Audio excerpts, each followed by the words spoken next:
거기를 지나서 이 사람들이 흑해로 들어가려면요, 거대한 바위가 양쪽에 있다가 무엇이든지 지나가면 달려와가지고 부딪혀서 으깨버리는 부딪히는 바위, 심플레가데스라고 하는 데를 지나가야 합니다. 그래서 여기 어떻게 지나갈까 해가지고 피네우스라고 하는 예언자를 찾아가요. 이 예언자는 신들의 뜻을 인간에게 너무 많이 가르쳐줬기 때문에 두 가지 벌을 받았는데요. 하나는 눈이 먼 것이고요. 다른 하나는 음식을 먹으려고 할 때마다 하루피아이라고 하는 이상한 존재들이 와서 음식을 빼앗아가고 남은 것에다가 죄송합니다, 똥을 넣어요. 그래서 그 악취 때문에 조금씩 그거 마지못해 먹으면서 겨우겨우 살아가고 있는 그런 분입니다. 거기에 이렇게 아르고호 영웅들이 도착했는데 그들에게는 비밀병기가 있습니다. 하늘을 날 수 있는 북풍신의 아들들이 있어요. 그래서 그들이 이 하루피 아이를 쫓아주고 자기네가 어떻게 그 부딪히는 바위를 지나갈지 충고를 구합니다. 지금 여기 날개 달린 북풍신의 아들들이 도착해 있고요. 자, 여기는 이렇게 추격하는 도기 그림이 있습니다. 이렇게 그림 테두리 안에 까만색 그려놓은, 까만색 칠해놓은 거를 영어로 블랙 피겨, 흑색상이라 그래요. 이런 건 다 기원전 6세기 이전 것들입니다. 반대로 그림 테두리 안에 흑색깔 남겨놓고 바깥에 칠한 거는 그 영어로 레드 피겨, 적색상이라고 하는데 그런 건 다 5세기 이후예요. 그냥 검은색 그림이면 기원전 6세기까지, 그 붉은색 그림이면 기원전 5세기 이후 이렇게 생각하시면 되겠습니다. 여기 희게 그려진 여자들을 검게 그려진 남자들이 추격하고 있습니다. 자, 그래서 저렇게 멀리 쫓아주고서 이제 어떻게 할까요? 그랬더니 비둘기를 날려봐서 비둘기가 무사히 빠져나가면 당신들도 빠져나갈 수 있을 것이다. 그래서 비둘기를 날려봤더니 바위가 와서 꽝 부딪히는데 꼬리만 살짝 다치고 지나갑니다. 그래서 자기들도 열심히 노를 저어가지고 더구나 뒤에서 아테네 여신이 밀어줘서 빠져나오는 걸로 돼 있어요. 그러면 이 바위들은 어떻게 됐냐? 한번 마법이 통하지 않으면요, 마법적인 존재는 죽거나 마법을 잃어버리는 걸로 돼 있어요. 그래서 그냥 멈춰섰다라고 합니다. 그래서 지금 요 그림은 사람 2명밖에 없네요. 그렇죠? 왼쪽에 아마도 이아손이 있고 오른쪽에는 오르페우스가 음악을 연주하면서 부딪히는 바위 사이로 지나가고 있습니다. 여러분, 사실은 신화 공부하면요, 야한 얘기가 꽤 많이 나와요. 그런데 이거는 그 법과 도덕이 생겨나기 훨씬 전에 있었던 원초적인 세계, 원초적인 힘들이 충돌하는 걸 보여주기 때문에 그렇다라고 생각하시면 되겠습니다. 지금 이것도요, 젊은이가 어른이 되는데 중요한 것이 첫 번째 성적인 경험이에요. 그래서 이게 성적인 경험을 상징하는 거라고 학자들이 그렇게 설명합니다. 그리고 그럼 바위가 부딪히는 건 뭐냐? 남자가 여자와 결합하면 죽는다라고 하는 믿음도 옛날에 덜어 있었어요. 여자의 몸에 이가 있어서 남자를 물어 뜯는다라고 하는 개념인데요. 덜어 민담에 남아 있고요. 우리나라에 옥녀와 변광세 이야기에 살짝 들어있는 것 같아요. 옥녀와 결합하는 남자들은 다 죽은 걸로 그래요. 그래서 이것도 그렇게 해석하는 사람들이 있습니다. 자, 드디어 중간에 몇 사람 죽기도 하고 다른 사람이 타기도 하고 그런 다음에 세계 동쪽 끝에 있는 콜키스에 도착합니다. 이 그림에서는 왕이 친절하게 맞아주는 걸로 돼 있지만 실제로는 그렇지 않아요. 그래서 이 사람들이 황금 양털 가지러 왔다는 말을 듣고 화를 내면서 이 두 가지 요건을 만족시키면 주겠노라고 먼저 불 뿜는 황소와 싸워서 제압해가지고 쟁기를 걸어서 밭을 간 다음에 용 이빨을 줄 테니까 그걸 땅에 뿌려서 거기서 솟아나는 사람들과 싸워 이겨라. 뭐 두 번째 거 가기도 전에 앞에서 데워 죽을 지경입니다. 다행히 이 아이에테스의 딸인 메데이아가 이아손을 보고 반했어요. 그래서 그를 도와줍니다.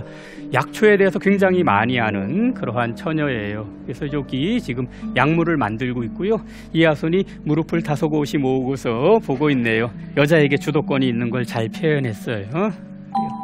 그래서 그 약을 몸에 바르면은 하루 동안 불길로부터 안전하고 창칼로부터도 안전합니다. 이런 거 있으면 소방관들에게 드리면 참 좋을 것 같은데. 여기 불 뿜는 황소를 제압하고 있는 이아손이 있고요. 그리고 이어서 쟁기로 밭을 간 다음에 용 이빨을 뿌렸더니 땅에서 전사들이 솟아납니다. 이들과 직접 싸웠다는 이야기도 있고 돌을 던졌더니 자기들끼리 싸워서 다 쓰러졌다는 이야기도 있어요. 자, 그렇지만 왕은 약속을 지키지 않고 여러분들 몇 명 안 되지, 군대로 쓸어버려야지 라고 준비하고 있습니다. 그러자 메데이아가 이하손에게 달려가서 자기가 황금 양털 어디 있는지 안다고 가지고 도망치자고 그래요. 그래서 숲속에 가서 그것을 지키고 있는 용을 잠재우고 이하손이 황금 양털을 끌어내리는 장면입니다. 자, 그래서 같이 도망치는데 말하자면 메데이아의 친정 식구들이 추격해 와요. 그때에 자기 동생을 토막내가지고 바다에 던져서 시신을 수습하는 사이에 시간을 벌어서 도망쳤다라고 대개 그렇게 전해지고 있습니다. 자, 이 사람들은 그냥 집에 가려고 그랬더니 아르고가 당신들 그냥 가면 안 된다고 죄를 씻어야 된다 그래갖고 상당히 멀리 서쪽으로 돌아서 오게 돼요. 옛날 사람들이 땅덩어리를 큰 바다가 둘러싸고 큰 강이 둘러싸고 있다고 생각했는데 어떤 그런 통로를 통해서 오늘날의 우리의 지리적 지식으로는 맞지 않는 방식으로 이탈리아 서쪽으로 돌아서 오게 됩니다. 그래서 나중에 요 사건으로부터 한 세대 정도 있다가 트로이아 전쟁이 있는데요. 트로이아 전쟁 끝나고 오디세우스가 지나갈 길을 요 사람들이 먼저 지나가요. 그래서 오디세이하고 상당히 비슷하게 그렇게 진행됩니다. 세이렌들하게로 지나가는데 노래로 사람을 유혹해서 다 죽게 하는 존재들이죠. 근데 오르페우스가 음악을 연주해서 그걸 막아줬고 한 사람만 그 유혹에 넘어갔는데 그도 아프로디테가 구해줬다라고 되게 그래요. 자, 그리고 중간에 엄청난 풍랑을 만나가지고 정신을 차려보니까 저와 비슷한 데 와 있습니다. 저거는 브라질 동부 해안인데요. 이렇게 바닷가에 모래 언덕이 쭉 있고요. 중간중간 저렇게 물 호수들이, 저거 꽤 큰 호수들이에요. 길이가 한 50m에서 200m 정도 되는 꽤 큰 호수들입니다. 그리고 저런데 저거 비슷한 데 갇혀가지고 방향도 모르겠고, 여기는 그래도 바다가 이렇게 좀 바깥에 있는데 아르고호 영웅들이 간 데는 그런 데가 아니에요. 그냥 여기저기 물구덩이가 있지만 배를 띄울 수가 없고 아무 움직임도 없고 아무 소리도 들리지 않습니다. 그래서 우리 다 죽었구나 그랬는데 요정들이 도와줍니다. 말을 따라서 어머니를 들고 가라 그래갖고 말 한 마리가 모래 속에 나와서 자취를 남기면서 싹 달려가요. 그래서 배가 우리의 어머니다 그래서 들고서 저기를 벗어납니다. 그런 다음에 어떤 호수에 가가지고 바다로 나가는 길을 못 찾고 있는데 또 트리톤이 나타나서 도와주기도 하고 그럽니다. 자, 그러다가 이 사람들이 거의 마지막으로 겪는 모험은요. 크레테 섬에 도착했더니 거기를 하루에 3바퀴씩 돌면서 이렇게 다가오는 사람에게 바위를 던져가지고 다가오지 못하게 하는 탈로스라고 하는 존재가 있습니다. 그래서 여기 메데이아가 그것을 쓰러뜨리는데요. 이 탈로스에게는 발뒤꿈치에 약점이 있어가지고 온몸에 피가 거기 모이는데 마개를 뽑으면 피가 빠진다든지 아니면 뒤에 아주 얇은 막이 있는데 거기가 찢기면 피가 빠진다든지 두 가지 설이 있어요. 근데 메데이아가 이하손이 가서 그 마개를 직접 뽑았다는 이야기도 있고요. 대개는 메데이아가 멀리서 저주를 보내가지고 광기가 생겨서 막 발버둥 치다가 막이 찢어져서 죽었다라고 하는 판본이 있습니다. 앞에 보시는 그림은 청동인간이 굉장히 멋진 손동작으로 쓰러지고 있고 거기에 두 젊은이가 받치고 있죠. 그리고 제일 왼쪽에는 메데이아가 이렇게 약합을 들고 서 있습니다. 여러분 아마 저 그림 좀 이상하실 거예요. 청동인간인데 왜 퍼렇게 그려지지 않았지 싶으실 텐데 우리는 대개 청동을 박물관에 있는 유물로 보기 때문에 녹이 있는 걸로 보는데 잘 닦으면 빛이 나요. 그래서 옛날 사람들이 청동에 대해서 가진 기본 개념은 빛난다입니다. 그래서 저기도 저렇게 빛나는 모습으로 그려놨습니다. 자, 그렇게 해가지고 중간에 깜깜한 어둠 속에 갇혔다가 아폴론 신이 불타는 화살을 보내줘가지고 살아나기도 하고요. 그렇게 해서 드디어 지금 돌아온 장면입니다. 이하손이 황금 양털을 손에 들고 있고요. 그 뒤에는 왼쪽에 메데이아가 서 있고 그 앞에 펠리아스 왕이 있습니다. 여기는 좀 사실적으로 아래쪽은 약간 사실적으로 그려놓은 거고요. 저 위쪽은 약간 상징적으로 그려놓은 겁니다. 날개 달린 승리의 여신 니케가 관을 씌워주고 있어요. 젊은 세대가 승리를 거뒀다는 뜻이고요. 그 뒤에는 사람들을 인도하는 헤르메스가 그려져 있습니다.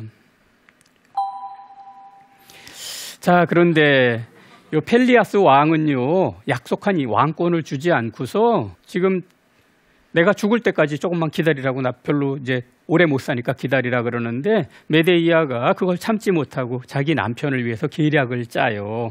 그래서 늙은 양을 토막내가지고 솥에 넣고 삶으면서 온갖 약초를 집어넣었더니 어린 양이 돼서 튀어나옵니다. 그래서 그걸 보여주는 그림이고요.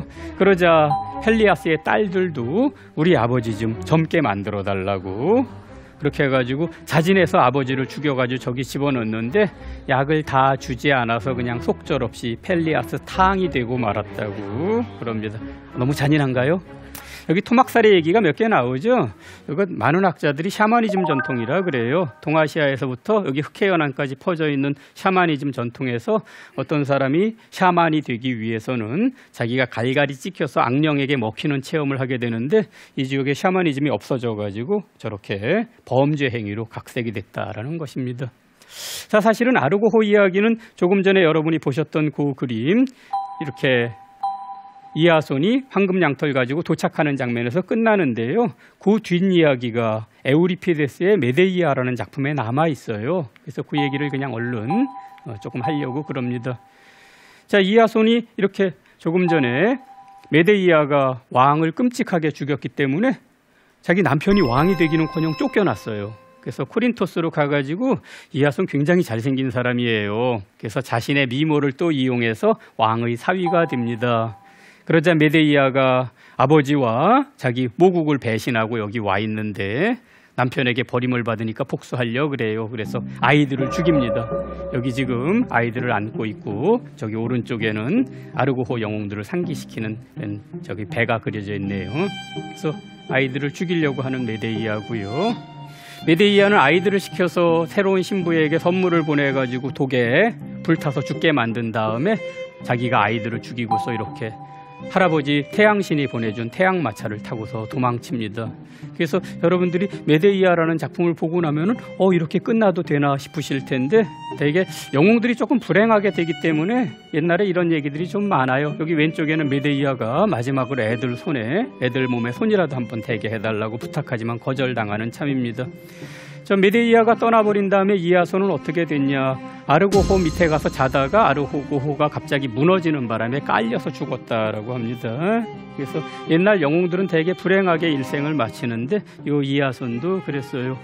자, 어쨌든 아르고호 이야기는 젊은 영웅들이 그 집단으로 모여가지고 어떤 일을 같이 수행하는데 거기에 새로운 시대의 새로운 영웅상도 나타나고 젊은이가 어른이 되어가는 과정도 잘 이렇게 표현되어 있는 그런 그 이야기입니다. 못다한 이야기는 다음 시간에 더 하기로 하고 이것으로 아르고호 이야기를 마치겠습니다. 감사합니다.